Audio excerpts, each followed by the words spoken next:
ہم ہمیشہ ایک دوسرے سے نمایاں ہونے، ایک دوسرے سے غالب آنے اور دوسرے کو نیچا دکھانے کے چکر میں رہتے ہیں۔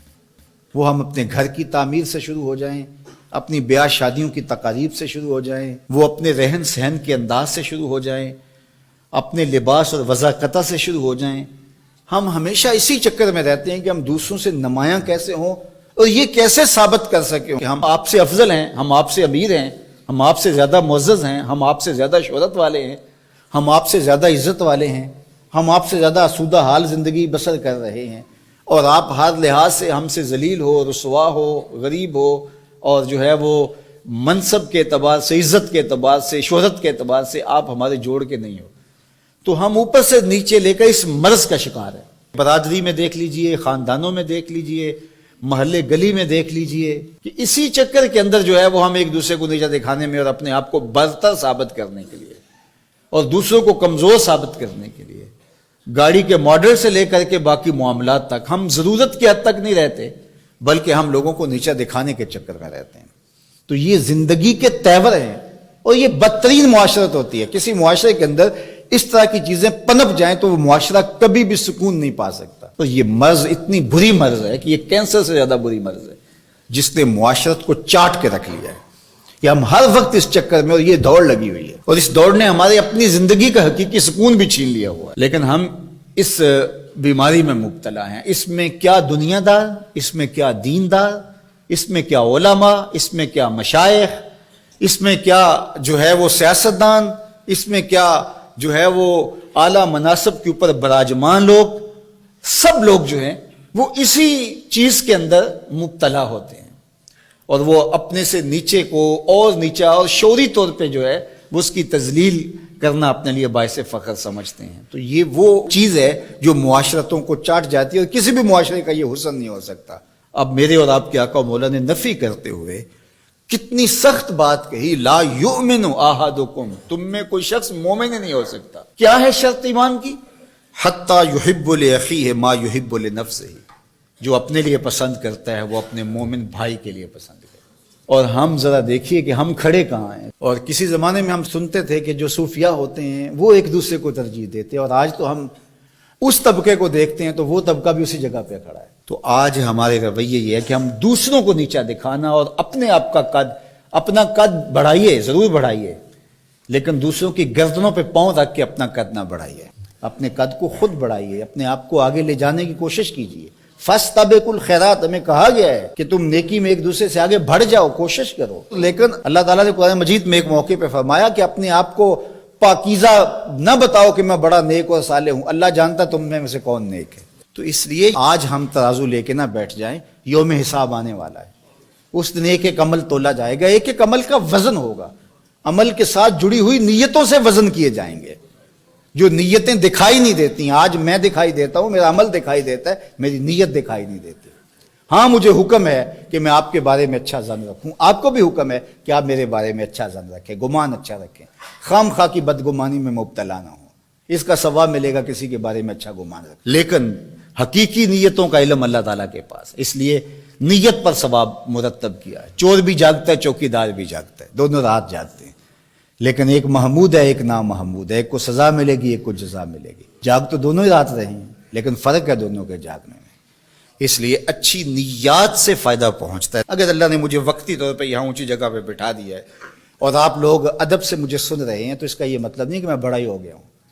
یہ اللہ جانتا ہے کون بڑا ہے، پتہ نہیں آپ میں سے کون کہاں کھڑا ہے، مجھے معلوم نہیں ہے، لیکن میرے اللہ کو تو معلوم ہے۔ تو میں بھی کہیں بڑائی میں نہ آ جاؤں، میں ہی تکبر میں نہ آ جاؤں، آپ بھی غرور میں نہ آ جائیں۔ تو اب اس حدیث کو بار بار ہم دیکھ لیں، اور اس کو ضرور، یہ صرف ایک جمعے کا خطبہ نہیں ہوتا، یہاں ایک منشور ہوتا ہے زندگی کا، اور ایک فکر کی جو ہے وہ آبیاری ہوتی ہے، اور میں شعوری طور پہ کوشش کرتا ہوں، اللہ کمی کوتاہی معاف فرمائے، کہ یہ لوگ کہاں کہاں سے سفر کر کے آ رہے ہوتے ہیں، ان کو خالص دین ملنا چاہیے۔ تو اب اس حدیث کو بار بار دیکھ لیجیے، یہ میرے لفظ نہیں ہیں، میری صرف زبان ہے، لفظ انہی کی ہیں۔ وہ کہتے ہیں نا کہ انہی کے مطلب کی کہہ رہا ہوں، زبان میری ہے، بات ان کی ہے، انہی کی محفل سنوارتا ہوں، چراغ میرا ہے، رات ان کی ہے۔ تو میری اس سے زبان بول رہی ہے، لفظ وہی ہیں جو حضور علیہ السلام نے ارشاد فرمائے، لا یؤمن احدکم حتی یحب لأخیہ ما یحب لنفسہ، اتنی دیر تک کوئی شخص کامل مومن نہیں ہو سکتا جب تک وہ اپنے بھائی کے لیے وہی پسند نہ کرے جو اپنے لیے پسند کرتا ہے۔ میرے والد گرامی رحمۃ اللہ تعالی علیہ فرمایا کرتے تھے کہ جس سے دوستی ہو، جس سے محبت ہو، جس سے تعلق بنے، تو اس کے لیے یہ چاہا کرو کہ وہ جنت میں بھی ہمارے ساتھ جائے، اس کی آخرت کی بہتری کے لیے ضرور فکر مند ہو جایا کرو کہ اللہ اس سے میری دوستی ہے، ہم اکٹھے رہتے ہیں، سفر کرتے ہیں، آنا جانا ہے، میرے مالک کہیں ایسا نہ ہو کہ قیامت کے دن میں یا یہ جو ہے وہ آتش دوزخ میں چلے جائیں، اللہ اس طرح ہمیں جنت میں بھی اکٹھے رکھنا۔ تو ایسا نہیں ہے کہ ہم کہیں کہ جنت میں اللہ اس کو نیچے والے درجے پہ رکھنا اور ہمیں اوپر والے درجے پہ رکھنا، یہ خواہش نہیں ہونی چاہیے، بلکہ حضور نے اپنے ساتھ جنت میں ہونے کی لوگوں کو بشارت دی ہے۔ جب زندگی میں کبھی احیاناً، کبھی کبھار اگر زبان سے جھوٹ نکل جائے مزاح میں یا ویسے، تو اس کی فوراً توبہ کرنی چاہیے۔ جب کوئی شخص جھوٹ بولتا ہے اس کے منہ سے بدبو نکلتی ہے، اللہ کے فرشتے 1 میل دور تک چلے جاتے ہیں، رحمت کے فرشتے، اور اگر پھر بولتا ہے تو 1 میل اور چلے جاتے ہیں پیچھے۔ لوگ کہتے ہیں کہ ہمارا کاروبار خراب ہو گیا، گھر سے برکت اٹھ گئی، تو اس کا سبب یہ سمجھتے ہیں کسی نے تعویذ ڈال دیے۔ میاں جھوٹ چھوڑ دو، رحمت کے فرشتے نیڑے آ جائیں گے، تمہارے گھروں کے دور چلے گئے۔ تم نے گھر میں تعویذ باندھ دیا، گھر میں ہنڈیاں بھی الٹی لٹکا دی، تم نے جو ہے وہ بتیاں بھی جلائیں گھر میں، تم نے بڑا کچھ کیا لیکن جھوٹ نہیں چھوڑا۔ تمہاری بتیاں جلانے سے، تعویذ لٹکانے سے فرشتے واپس نہیں آئیں گے، فرشتے واپس تب آئیں گے جب جھوٹ چھوڑو گے۔ تو جھوٹ چھوڑو، رحمت کے فرشتے نیڑے آ گئے تو رحمتیں برسنا شروع ہو جائیں۔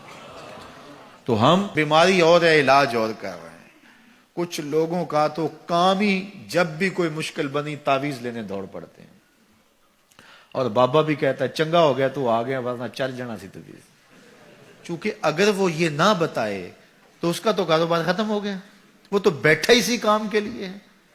اس نے تو ٹاٹن جو ہے وہ رات فوٹو سٹیٹ کروا کے رکھے ہوئے، 10 اس کو دینے، 15 اس کو دینے، وہ تو کام ہی یہ کرتا ہے۔ اور وہ کہے کہ نہیں بابا تیرے گھر میں جھوٹ ہے، تیرے رزق میں ملاوٹ ہے، تو نماز نہیں پڑھتا، تو سجدہ ریز نہیں ہوتا، تیرے یہ خرابیاں، تو پھر بابے کے پاس کسی نے کیا لینے آنا؟ جب مشکل ہوگی تو مسلح پہ سر جھکائے گا، بابا تو بھوکا مر جائے گا۔ اس لیے بابا کہتا چنگا ہو گیا تو آیا ویلے سر آ گیا، نہیں تو یہ چل جانے تھے، تبھی تو کچھ دینا ہی نہیں تھا۔ پھر مریض بن جائے، ہر اتوار کو بابے کے در پہ حاضری دینی پڑتی ہے۔ چھوڑو بابوں کو، اللہ کی چوکھٹ پہ آ جاؤ۔ 5 گانا نماز یہ شعار زندگی بنا لو، دیکھنا گھر میں برکتیں اتریں گی۔ جھوٹ نہ بولو، فرشتے رحمت کے نیڑے آ جائیں گے۔ ہر بار جھوٹ بولیں گے 1 میل 1 میل 1 میل 1 میل، ذرا سوچے نا، ہر بندہ یہاں بیٹھے سوچے ہمارے فرشتے کتنے کو دور ہو چکے ہوں گے۔ صبح سے لے کر جھوٹ ہی جھوٹ، روز کتنا اور پیچھے دھکیل دیتے ہیں۔ پچھلے سارے گناہوں سے توبہ کرو، کریم وہ اتنا ہے، فرشتوں کو حکم کرے گا واپس جاؤ، اس کے گھر کے اوپر اپنے پر ڈال دو۔ یا اللہ اس نے تو بدبو دی اور ہم یہاں تک آئے، کہاں توبہ کر دیا، اس گھر میں خوشبوؤں کے بسیرے ہو گئے۔ تو جھوٹ سے توبہ کرو، یہ علامت ہے نفاق کی۔ تھوڑی سی تکلیف ہوتی ہے، جو بندہ عادی جھوٹ ہوتا ہے اس کے لیے وہ چسکا لگ گیا ہوتا ہے نا جھوٹ بولنے کا، نشہ لگ جائے کسی کو تو نشہ اتنی جلدی چھٹتا تو نہیں ہے، حالانکہ وہ خود بھی جان رہا ہوتا ہے کہ برا ہے۔ گھر کے برتن بیچ دیتے ہیں نشے والے، لیکن اس کے باوجود چھٹتا نہیں ہے۔ لیکن جو ہے وہ کوشش کر کے جب چھوڑ لیں گے، سچی توبہ جب انسان اپنے دل سے کرتا ہے تو آسان ہو جاتا ہے۔ سچ میں طمانیت ہے اور جھوٹ میں جو ہے وہ ریبہ فرمایا گیا، جھوٹ کے اندر بے چینی ہے۔